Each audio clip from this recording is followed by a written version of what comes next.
how do you write out 0.186 in words? Well, you're not supposed to say 0.186. What you're supposed to do is write it out using place value and decimals. So starting from the decimal, the place value to the right of it is the 10th place value. To the right of that is the 100th place value.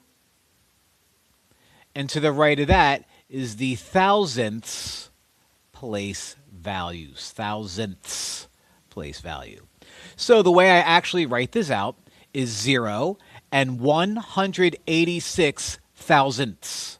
So 0 and 186, and then here's the key word with the key spelling, thousandths.